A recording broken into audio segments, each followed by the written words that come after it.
cut my hair. Knicks family, welcome back to the Garden Knicks podcast. How's everybody doing? I'm your host, Paulo Reed. I'm with my brother Andre Jalil with the crazy face as usual. You gonna start it off right? Yo, I go on right. I got the cousin Rick the Ruler. What's going on, family? What's up, man? Not much. So, the Knicks played. Oh man, it's crazy, yo. He is crazy. But the Knicks lost to the Los Angeles Clippers 129-115, and of course it didn't really look as bad as the score said. Don't play them cheap though. They look good out there. Yeah, they look good tonight. Well, this afternoon. It wasn't tonight at all. I played at 1:00, and that was another theme. We don't really play well on early weekend games, and we actually played well today. But we were just outclassed really at the end of the day. That's really all it is. That's a team that's on a path of championship or bust. So we probably really was only a stepping stone. I'm sure they was up against. Yeah, you're right. I'm sure they probably was a little frustrated that it took them as long as it did, to actually get rid of us. Pull away from that shit. Yeah. But yeah, what you guys see? It looked like I'm gonna start with RJ Barrett because I felt bad for him because he was going against like two of the best players on the team. He had to defend both of them. Mm-hmm. You know what I'm saying? So he was going against Kawhi. Kawhi at one point was like, "Oh yeah." Yeah, he went off. He just let him have it. Yeah. I'm gonna let you have this right here. I'm gonna let you have this right here. And then he had to defend PG-13. Yeah, he was having a rough one going against them cats right there. Yeah. So, but I had to tip my hat to him because he had a rough going. And again, the coach benched him a little too long. I felt like.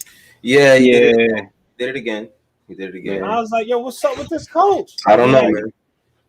And I'm just like, yo, the dude was out there, and then he benched him for mad long, and then he come out. By the time he came back out, he was trying to do too much. Yeah, because his rhythm was off. Right. Make up for lost time. Yeah. Right. It looked like he was trying to make up for it. So I thought that was real whack how they did him there. I don't know what was going on, but if you got the high hand, and I don't know, him and Julius was like the top scorers for a big portion of the game. Yeah. He even though he had to defend Kawhi for most of the game, and Kawhi took him to school, he still didn't shy away from the offense because he had a pretty good offensive game. He finished with 23 points. That's right. Those games are going to make RJ Barrett better. Yeah, for sure. Like, I think he had games like that. That's like he felt it. Whatever the case, I felt like those games are going to make him better. I'm like excited about. I was excited about that game for him, even for him getting beat up like that. Right. Because you saw Kawhi out-muscled him one point. Oh yeah. Shoulder, he was just like, I was like, oh man, because RJ's strong. Yeah. He did that. I was like, I know RJ going home like. Yo, yeah, you know how he is. Yeah. You already know how RJ is. He's like, word. Yeah, he was like, you know RJ. If you look at him, he looked ripped. That boy, he got like muscle on him. He's been working, man. Like, I always feel like this. Like one thing I learned about working is how they say that like that grown man, that old man strength. Yeah. I'll be working. I remember we had this apprentice. The kid came and he had all these muscles and he couldn't lift something I could lift. It's like it must be like something about how like you could just do it when you've been doing it for a while. You could just lift something. It just seemed like your body knows how to lift something without. Yeah, it was just easy. I was like, I lifted it up for the kid. I was like, yo, this what you had? Don't you be going? You know what I mean? So it's almost like the muscles don't really mean like you got to know how to use them and like that experience of lifting, so to speak. And then that playing that defense, the kid got a little bit to learn. It's only a second year. Yeah, but a lot of people that they say a lot about RJ Barrett and what he doesn't, bring to the table at this very moment. You know what I'm saying? And it like I always say, the kid's 20 years old. He's got a little while before he knows the nuances of the league, the ins and outs, and what these guys are, what he's going to be going against. Like he went against Paul George and Kawhi, and there was actually a moment where I think after the game, who was it? Paul George? No, Kawhi said something about RJ, and I think Kawhi said something to the strength of he took the challenge, and then he was happy that he took the challenge and all of that, and they respect that. You know what I mean? They admire seeing that these guys are these young guys are gonna step up and not really be scared of the superstars of the league. Clearly, that's a championship caliber team right there that we're talking about. So that last play, right there just showed that he really wasn't gonna back away from this LA Clippers team. right, Got the steal, took it all the way. There was another play during the game that he did that same thing, and he had two teammates, and he still tried to take it all the way, and Kawhi blocked it. right, That annoyed me. That play right there. Yeah, he should have passed it. right. But That's why I say he was trying to do too much. yeah. Mm-hmm. You think that was that after he came back in the game after Thibodeau had that was after he came in, and it was two. He had two guys ahead of him. He could have passed it forward for that fast break. He could have went up high, but he decided to keep it, and then he got blocked. Right. You know what I mean? And it was just like, come on, man. Like he was trying to. It was like he was taking the game personally, and it's not about like one person. Like everybody. You trying to win the game, or you trying to win the I look good this game. So I'm not sure. RJ Barrett don't seem like the type where he's trying to be selfish. But they do freeze him out sometimes, so he probably was like, all right, well, I'm gonna take this opportunity and let him know what time it is. Yeah, I mean, I think he's still trying to figure out his way because they are giving him the green light. You know what I'm saying? So there are some shots that he's going to have to take that he's gonna have to learn what to do in those situations. I mean, and like I say, he's 20 years old. He's got a long way to go. He's not seasoned at all. You know what I mean? Really, if you really want to be consistent, because his first year was cut short. Yeah, he didn't even have a whole first season. Yeah, so he's got a long way to go, but you still see sometimes you're like, I wish you just did something different there. You know what I mean? Like that jump shot there, it's off the backboard, whatever, I'll take it. But I want to see you confident enough to take that shot. They're giving it to you every single game. You know what I'm saying? Like they definitely are not stepping up when they see you out there. They're giving you the shot, but from like I said, the mid range is always something that I see him take that shot, and he actually doesn't mind. You know what I mean? At all. Actually, look like he's pretty good at it. He's practiced it pretty well, but but that's all I saw from RJ tonight. But of course, we'd be wrong if we didn't talk about my man quickly. Gotta talk about him. That kid is just amazing, man. He's incredible. I think what he had 27 minutes tonight. Let me see. Was it in 27 minutes? Just double check. Yeah, 27 minutes. 25 points. Yeah. 25 points, 3 rebounds, 3 assists. How many points did Here we go. Point guard. No, I'm talking about Alpha. Yeah, I know. Here we go. I'm just curious. Honest to God. I know for sure he got at least 3 points. Yeah. Because I saw that 3-point shot that he took. Quick release, which meant he, knew he was going to take the shot and wasn't forced to. How much did he end up with? He had 10? Yeah. There you go. 10. There you go. Double digits. There you go. He got double digits. At least. That's the least you could do. Emmanuel Quigley had 25 points. 25 points, 3 rebounds, 3 assists. Mike asks, how do you feel about the rookie and his confidence? Do you think New York will make or break him? I think he's showing now that he's stepping up to the plate. You know what I mean? Every opportunity he's given. I think the past 3 games, I think we gotta check his numbers. What is his game stats the past couple games? He's in the 20s the past 2-3 games. I think the first of those 3 games, I think he had 31. I think, like, to answer Mike's question, I think New York is perfect for him. Yeah, the way he playing, like, it's just perfect for him, and New York ain't gonna break him. He was going against one of his not, I wouldn't say role model, but he loved Lou, Sweet Lou. Yeah, Lou Williams. Yep. And he shined. He was showing off. Like, he did his thing. That kid, New York they're not gonna touch this kid. Yeah. And this is his rookie season. Mm-hmm. That kid he's got a future here, man. And he's got those minutes he was using, like they were coming back. When he was on the bench, I was like, they need to hurry up but they put that whole unit back. That's my only thing.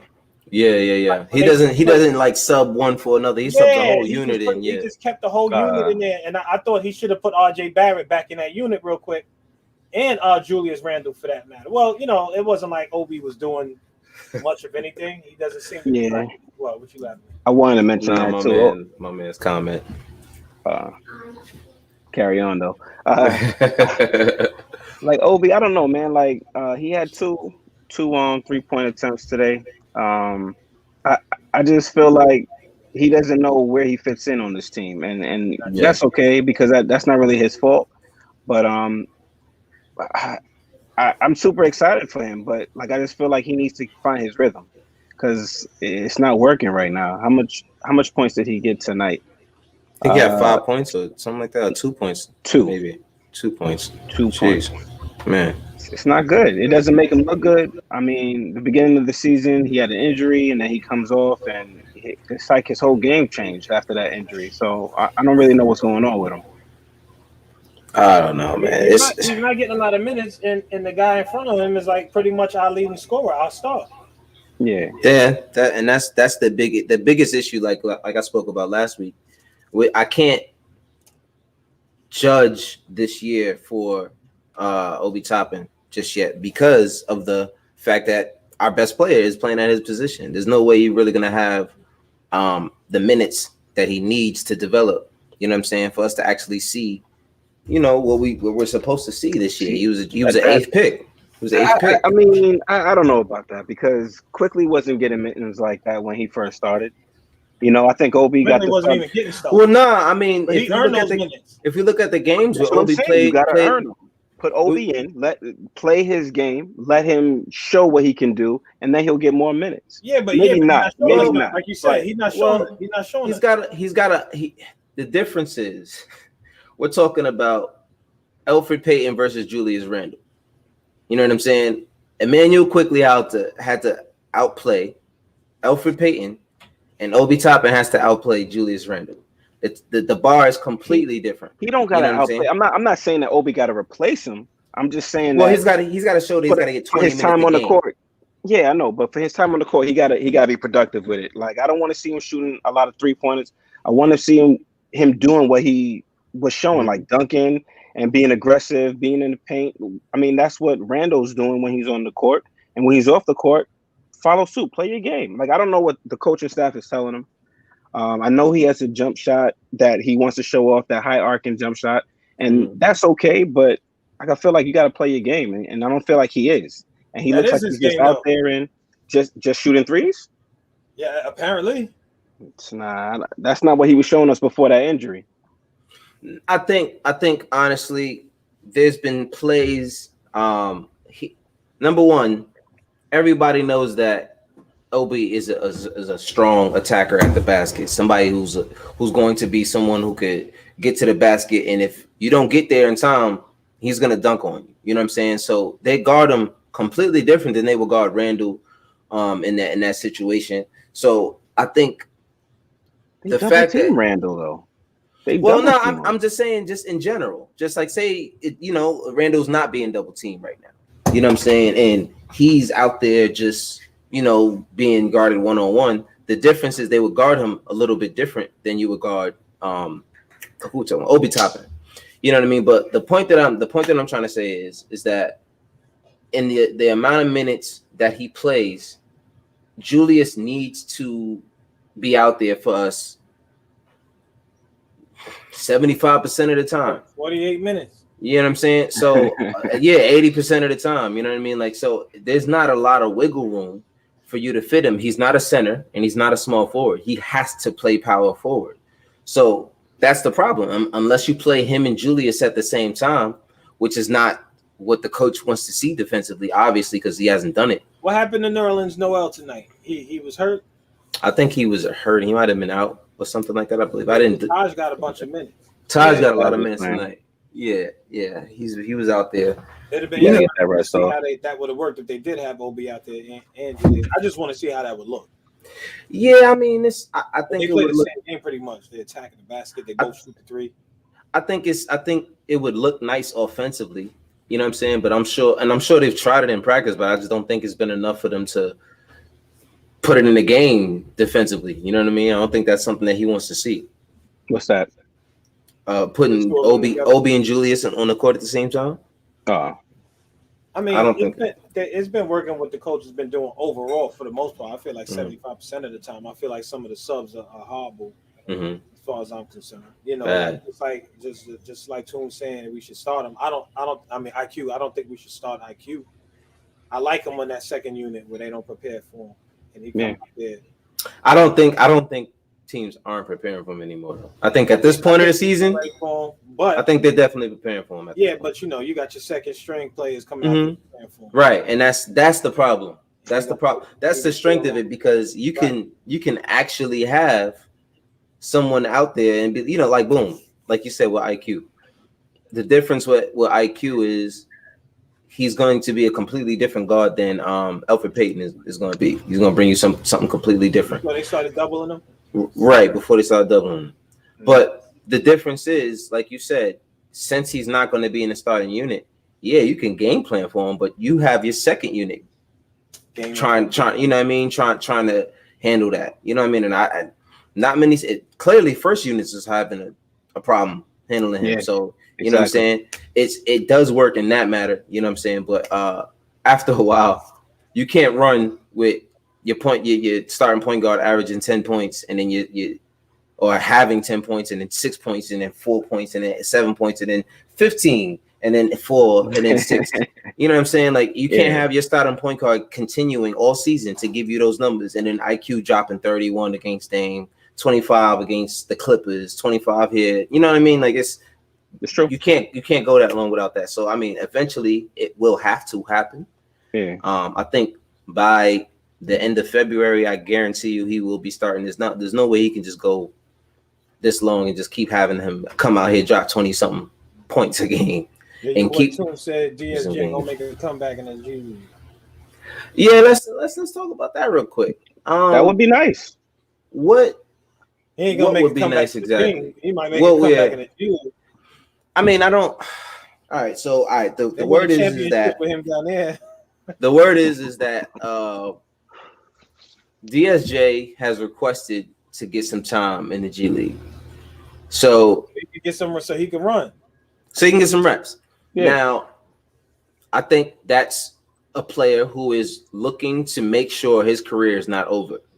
You know what I'm saying? You don't want to be put there. You want to say, listen, maybe I belong there. Let me get some time to get my game back. Teams, when they have a player that they have to send to the G League versus a player that requests to do it, it's a mindset that they would like to see. All right, maybe this guy wants to develop. Okay, so boom, that's clearly a developmental league, and guys don't really request to go to a developmental league. That's not something you would request. You know what I'm saying? So once you request it, it's like, oh yeah, sure. Go ahead. You know what I'm saying? You out? We need some. You out? We need some wins over there anyway. You know what I'm saying? So I mean, hopefully DSJ. Now, what can happen is now. Listen, I think it's a smart move for DSJ, and I'll tell you why. Because he sees that the writing is on the wall. Like, IQ's coming in here, he's scoring 31 points here, 25 points here, 30. He's not getting playing time again. So listen, to keep his career alive, he's being proactive and saying, "Yo, send me to the G League." Yeah, and I think that's smart. It reminds me of Pinky in Friday. You remember how Pinky was like, "It's over."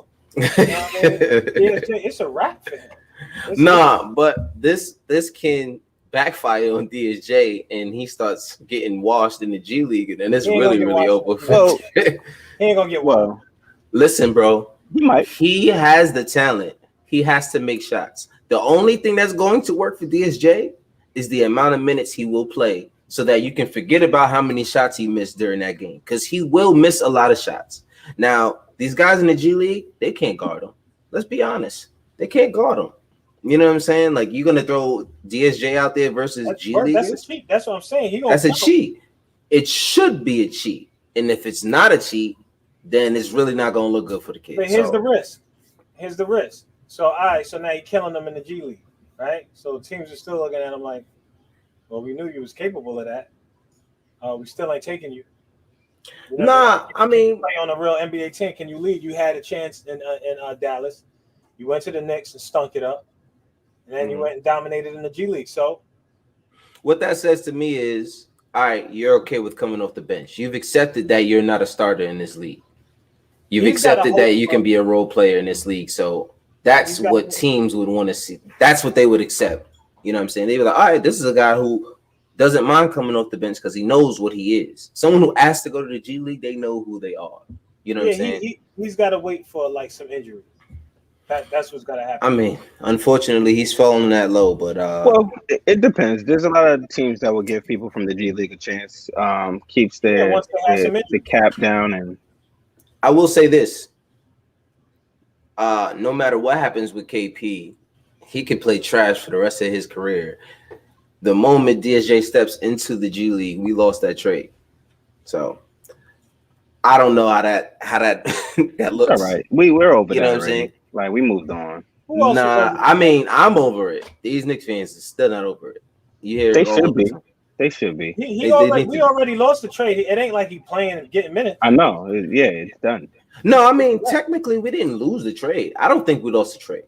Yeah, I don't think you see KP over there stinking it up. Now he doing all right, but they not. Yeah, he's playing okay. That's he's playing okay, getting 100. See, but that was the problem. The problem wasn't the talent. You know what I mean? Like the other night, they lost. They had like 11 points. You know what I'm saying? You're supposed to be the second best player on your team, or a championship, aspiring championship team, I should say. So when I look at that, to me, it's like, okay, he's getting paid 105 million. That's how much he's owed for the rest of his contract. You know what I'm saying? That's why I don't think we lost that trade. That's why I don't think we lost that trade, because you're talking about somebody you have to pay $105 million for them to barely play. Yeah, to barely play. He's not gonna play. He's gonna get hurt. Yeah, I mean, this is the last year we're paying Joe Kim, by the way, so that still hurts us. But you know what I mean. He's not in the league anymore. He retired, so whatever. So shout out to Joe Kim. You know what I'm saying? Nice. What you think about Reggie Bullock's return? Reggie Bullock was okay. I mean, he did more of the same. I wasn't super impressed. There was a shot he took early in the game where someone closed out on him and he pulled up and he made it. And I was like, knocked it down. That's what we need you to do. Yeah. We wouldn't be mad at you, because it's not that he's missing or making shots. It's the fact that you're scared to take them. You know what I mean? Like, I don't want to see you scared to take them. Like, if somebody closes out on you and you're a shooter and you're not shooting, there's no point in you being on the floor. It's a problem, yeah. There's no point in you being on the floor. Yeah. So whenever we would see someone rush out to him, put a hand up, and then he's doing this because he can't do nothing. Once he's not shooting, what is he good at? I don't know anything that he's good at. So he's head faking and then he's throwing it off. So at least just take the shot, bro. That's why you're there. If you don't, if you miss it, listen, think about it like this. If you don't take it and miss, somebody else is gonna miss. You might as well do it. You know what I'm saying? He looked like, after a few shots he made, he looked like he was a non-factor though for the most part. Yeah, he didn't do anything else for the rest of the game. There was a time where there was a few seconds left on the clock. He had the ball and he passed it to Peyton. I was like, "What? You passed it to Peyton? Like, I just who can't shoot as well as you." Right. Like I was done. That's what I'm saying. He just did more of the same. I wasn't impressed by anything that he did. 8 points tonight. 8 points. Shooting guard starting. He needs to. I know Tibbs is a stickler for staying with continuity. This continuity and the consistency and the chemistry between lineups. You got to put Quickly and Burks in the starting lineup. I just think it's that simple. You know what I'm saying? And if you want RJ, Mitch, and Randall to be successful together as a unit, you have to put the best shooters on your team on the floor with them. Here's why I'm gonna make the case, because I like Quickly coming off the bench for what based on how he's performing and how he mixes it up. But if I play devil's advocate and I say I want him to start, that kid is a great leader. Yeah, for sure. Right. He is a natural born. I wouldn't say a great leader yet, but he's a natural born leader. He's a star. And Alfred is scared. And Alfred goes in there. See, here's my thing about Alfred. Alfred shot a 3, I think, and I was just like, oh shit, okay. Yeah. And I shouldn't be looking at my point guard like, oh shit. Exactly. There was one point where he did like a little teardrop.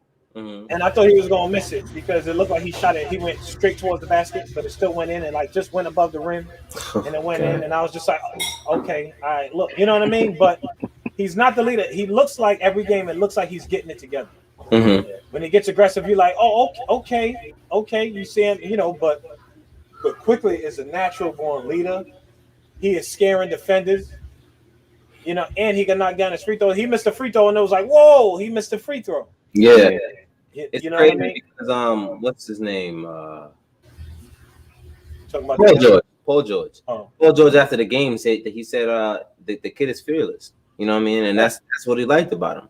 You know what I'm saying? He said that's something that it's hard to find, especially what a lot of people are saying is this is what a superstar guard looks like in their rookie year.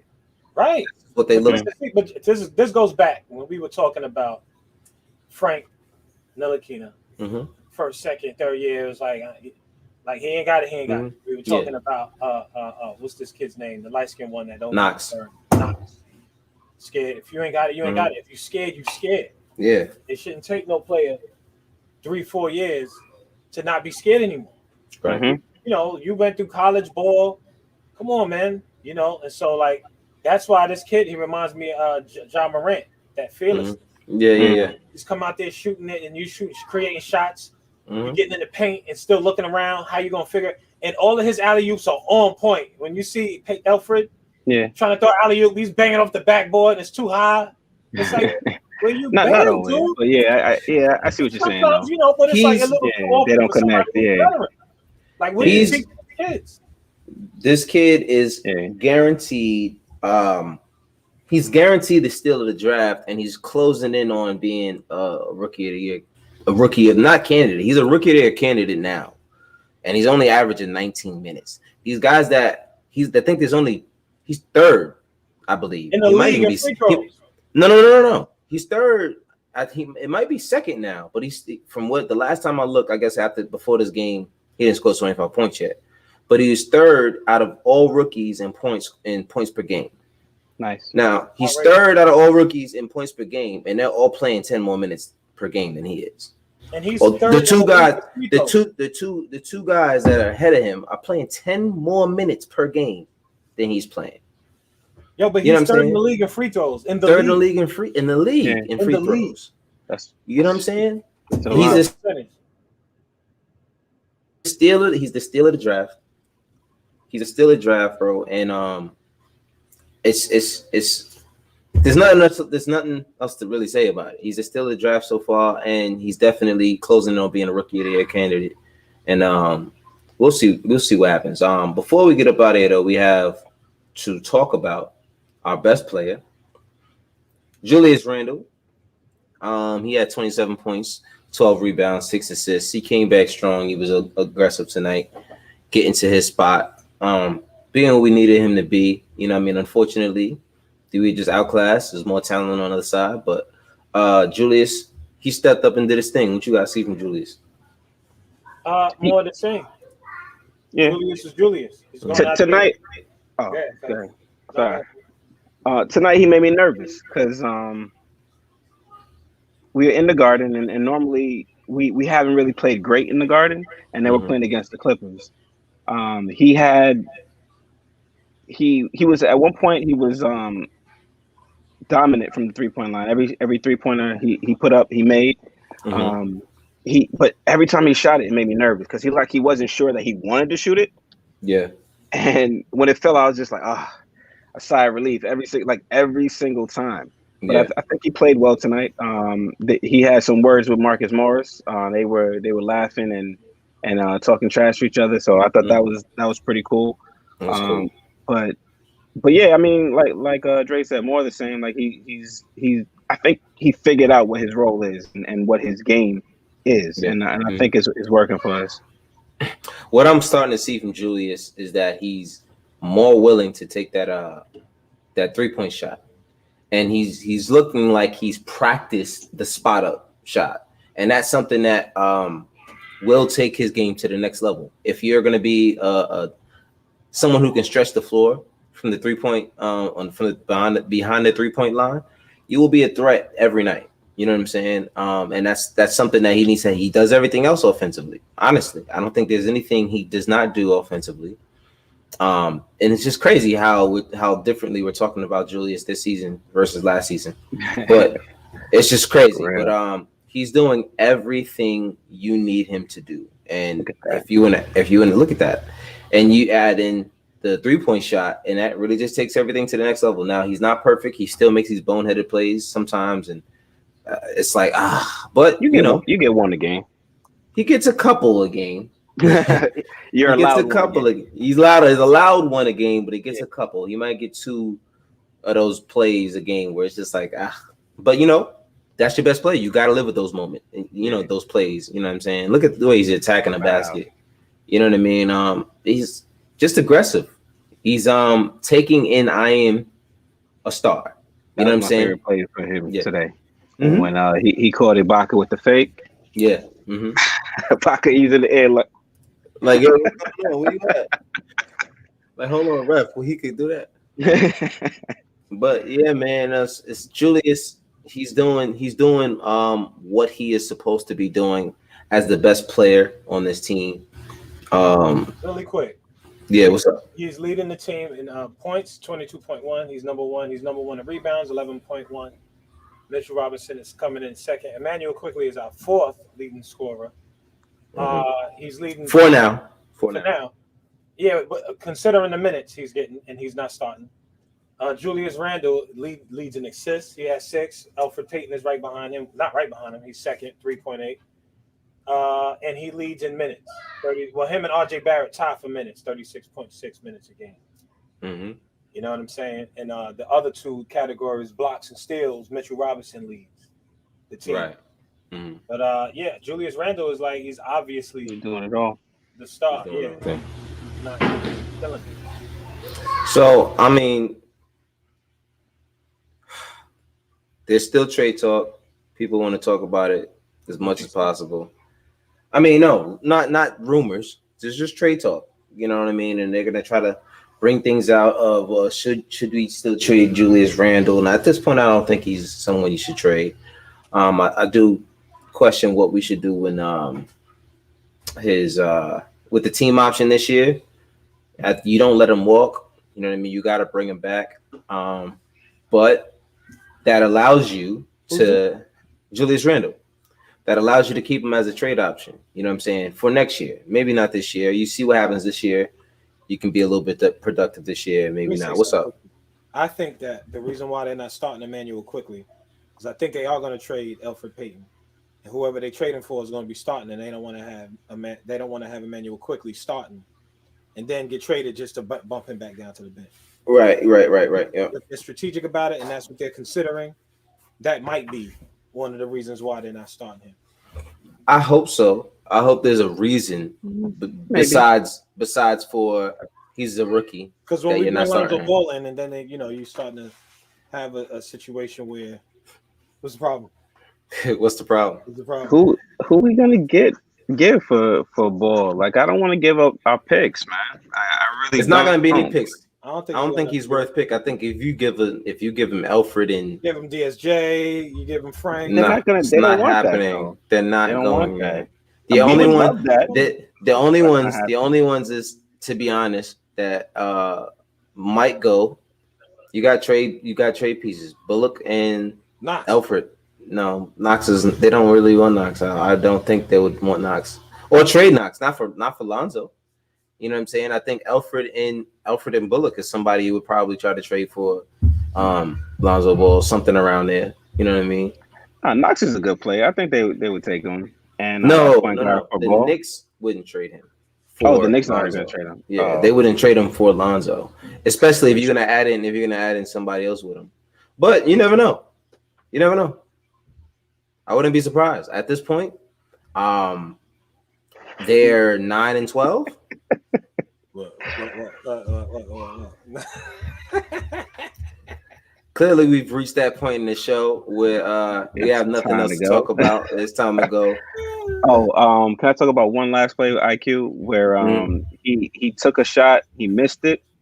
There was 4 Clippers around him. He got the rebound and brought it up in front. It went back. I was just like, I know all of them were looking at each other like, I thought you. Yeah, I thought you was going. Yeah. I like that hustle. But I would say that how come these NBA players don't follow their shot, even if you think it's golden?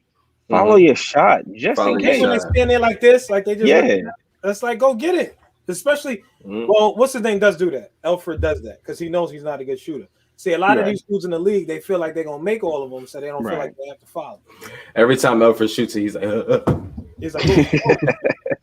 But you know what? He doesn't give up his dribble too often because I don't think he dragging the peg and say.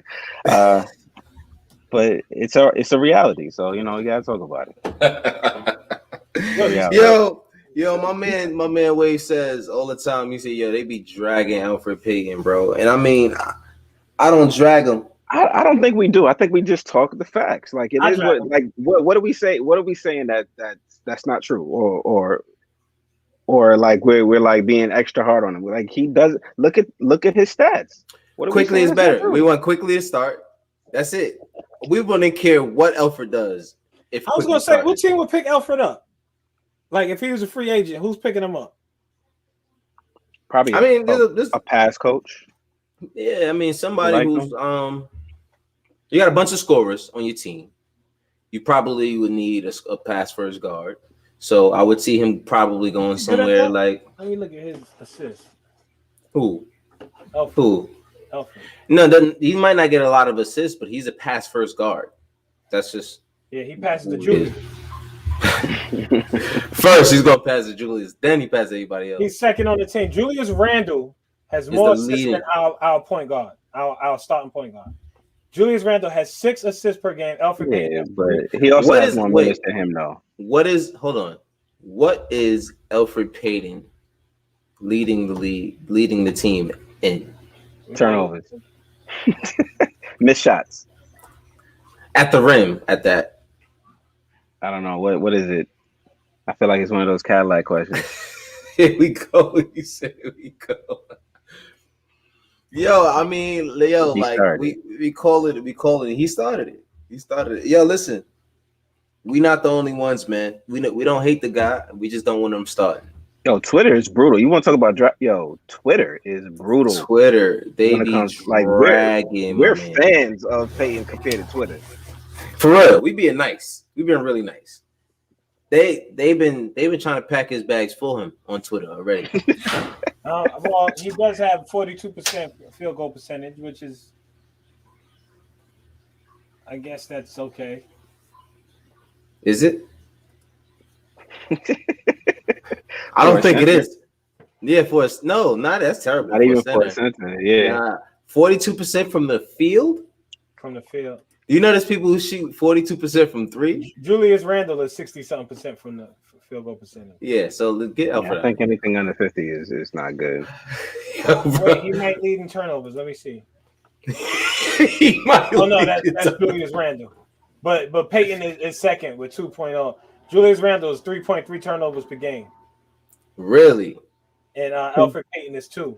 Yeah, he makes some dumb plays. Listen, man, we're not gonna drag Payton for the next 20 minutes. Sooner or later, he will be our backup guard. He still has a no trade clause. He's not going anywhere unless he wants to go somewhere. And we're gonna have to just deal with Elfrid for the rest of the year, whether he's on the bench or starting. It is what it is. Clearly, we're not gonna see much of Frank or DSJ. Clearly, DSJ, I think it's bad for him and his uniform, but it might be. I would love to see Frank again, though. I would love to see Frank again. I think they might just be trying to get him back up to speed. He plays defense, you know what I'm saying? So I think there's something there, you know what I mean? Especially for this squad. You need somebody who's gonna play some defense. And he hits open shots. You know what I mean? He's not a bad shooter. He's not a bad shooter. So yeah. So what Alan Hahn said about Frank? No, what did he say? I'm gonna send you the link. He was like, you guys need to, all the Frank fans need to quit it. Like his time in New York was a mistake. Y'all talk about how great of a defensive player he is, but you have a defense first coach who doesn't play him. So what does that tell you? So what does that mean? Right? Exactly. So he was going off. He was just somebody he was exhausted of the questions. Mm-hmm. So I'm gonna find that. And we keep talking about Frank, man. And Frank, he's a nice role player, but he's not. Like I said, I've always said, Frank at best is a great backup guard at best, and that's at best. As much as I love him, even think that. I think you're overstating it there. I think that he's a situational point guard.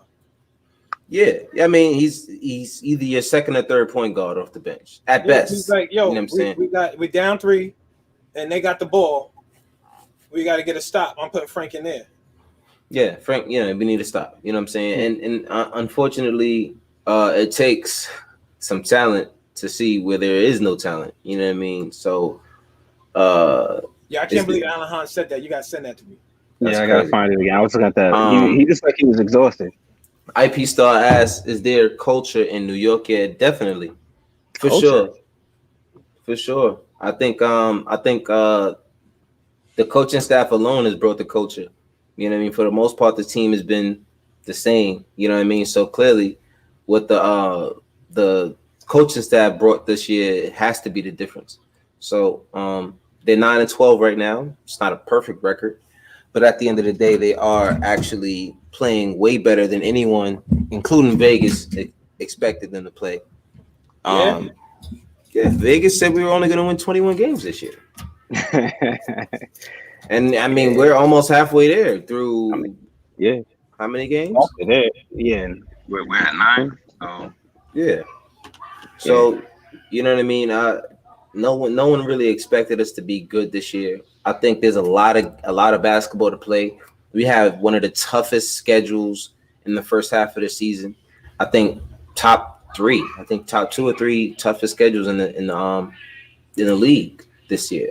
So and the players have even spoken out about that. About give anyone else our schedule, you would see how difficult it would be. You know, they were saying things along those lines. But you know, I think after a while it'll show, especially second half once there's no trade rumors. You know what I mean? Once we pass the trade deadline, once you have a bunch of guys who know they won't be going anywhere and they're not playing to not get traded and get, you know, people usually lock down after the trade deadline.